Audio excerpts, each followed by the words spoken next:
Hola, buenos días. Estamos con la doctora Maribel Cristóbal Fernández, la cual amablemente nos va a contestar una serie de preguntas para el trabajo de fin de máster sobre la prevención del consumo de tabaco en los jóvenes. Bueno, antes que nada, muchísimas gracias, doctora. A vosotros. O psicóloga, ¿cómo prefiere? Yo Doctora soy psicóloga. psicóloga. Bueno, doctora no soy, pero Muy bien, de acuerdo. En primer lugar, le vamos a decir qué tipo de atención dan a sus pacientes en el gabinete de psicología que tiene la unidad de tabaquismo de la Comunidad de Madrid. bueno, la atención está centrada en el proceso de deshabituación tabáquica. Entonces, por mi parte, lo que se hace es cambiar un poco, intentar cambiar un poco las conductas que van asociadas al hábito tabáquico y dar alternativas a los pacientes a la hora del abandono del tabaco. Ujú. Muy bien. ¿Cómo puede decir usted que un paciente está enganchado al consumo de tabaco? Bueno, hay una serie de tests que lo certifican y luego pues la incapacidad que tiene esa persona del abandono del tabaco, a pesar de querer. Ujú. Entonces entendemos que la dependencia psicológica del tabaco también es grande, aparte de la física. Suele ser grande. O sea, la dependencia del tabaco es a 3 niveles: físico, psicológico y social. La psicológica suele ser una parte importante, con peso. Ujú. En una escala de valor del 1 al 10, ¿cómo nos podría definir, con qué puntuación nos podría definir la adicción psicológica al tabaco? Depende del paciente. Hay pacientes que tienen menor dependencia psicológica y mayor física. Hay pacientes que tienen las dos altas por igual. Depende un poco del paciente, pero suele ser alta. Cuando se lleva muchos años fumando suele ser alta. Ujú. Entonces, he podido interpretar que el consumo del tabaco y el consumo del ocio muchas veces van de la mano. Sí, sí, sí. Hay lo que se llama la dependencia, la parte de la dependencia social, en el que influye mucho la parte del ocio. Ujú. Por lo tanto, hay patrones de comportamiento que, por decirlo así, son momentos en los cuales se tiene o se debe de fumar. Perdón. Se debe, no. Es más probable que fumes ante determinados estímulos. Y estos estímulos pueden ser sociales, claro. Ujú. ¿Usted cree que hay mejores disposiciones de la psique de cada persona a la hora de dejar de fumar? Sí, sí, sí. A ver, aquí lo que interviene muchísimo es la motivación.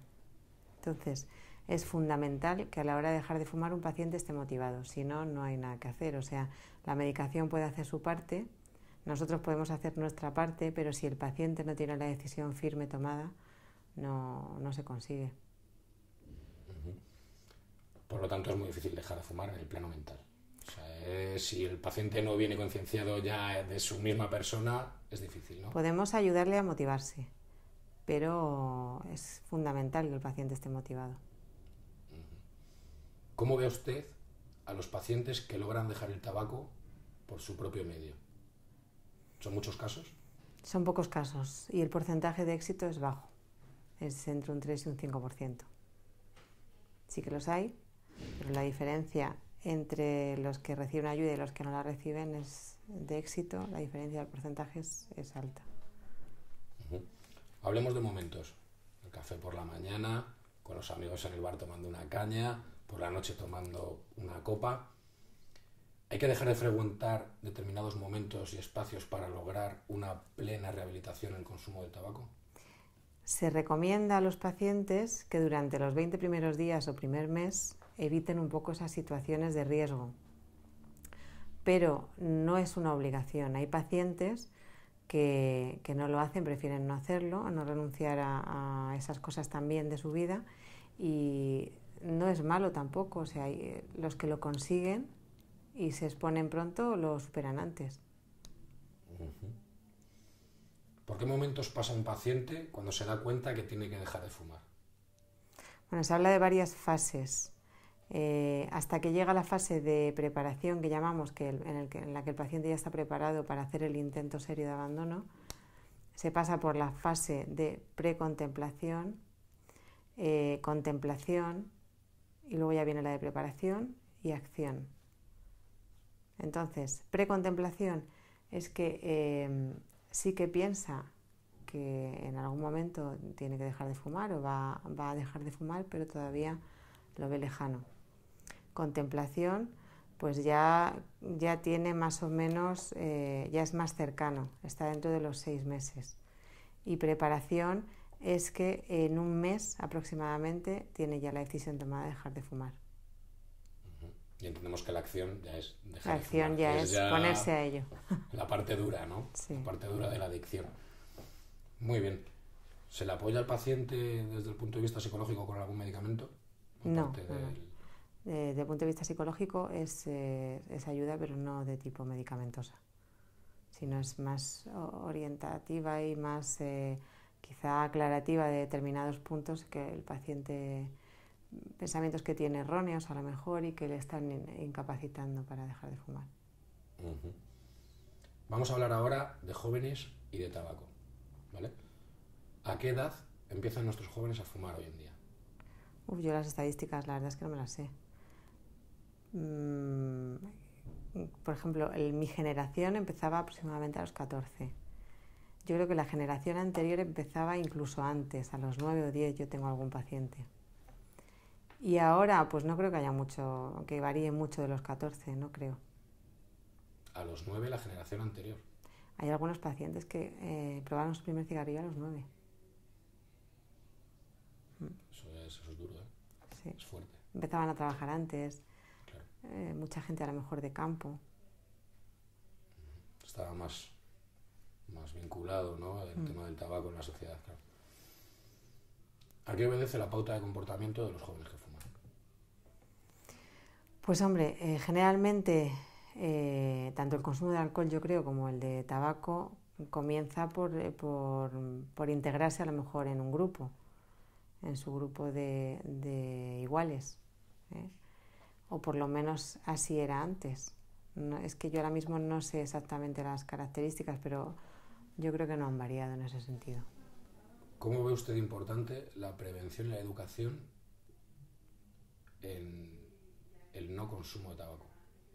Fundamental, porque lo que hagamos ahora con los niños yo creo que tiene un peso en la adolescencia y en la juventud. Yo creo que es importante hacerlo desde pequeños.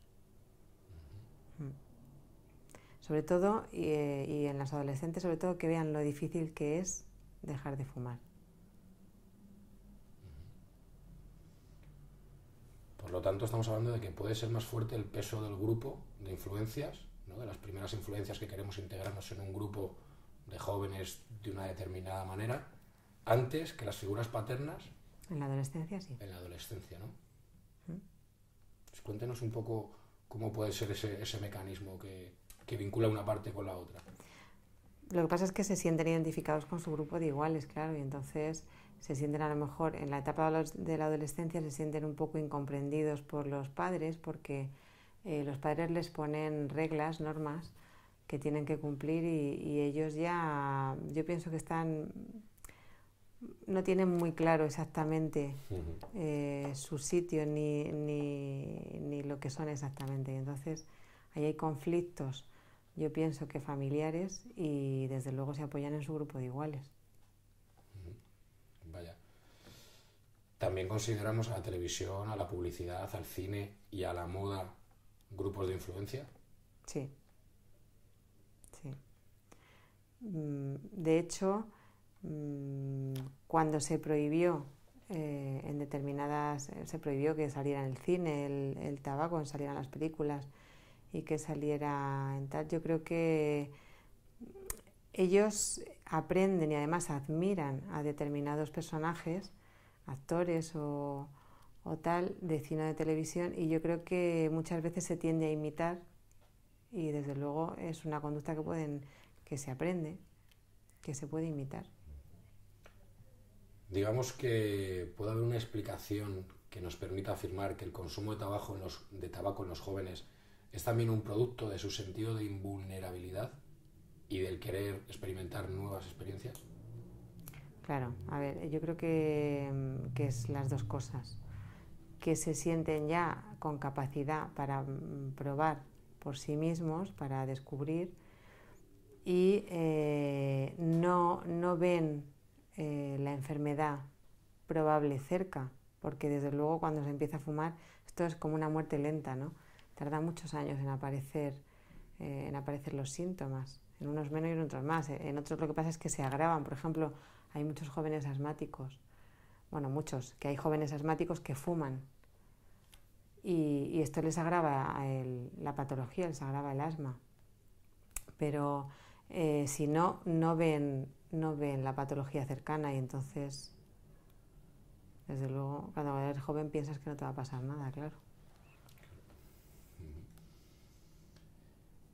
Podemos decir que los jóvenes, por ser entidades que en una gran medida están carentes de experiencia, son una perfecta combinación de potenciales clientes y posibles enfermos.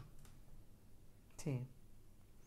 Yo creo que las tabacaleras tienen muy claro a quién tienen que dirigir su publicidad según va pasando el tiempo.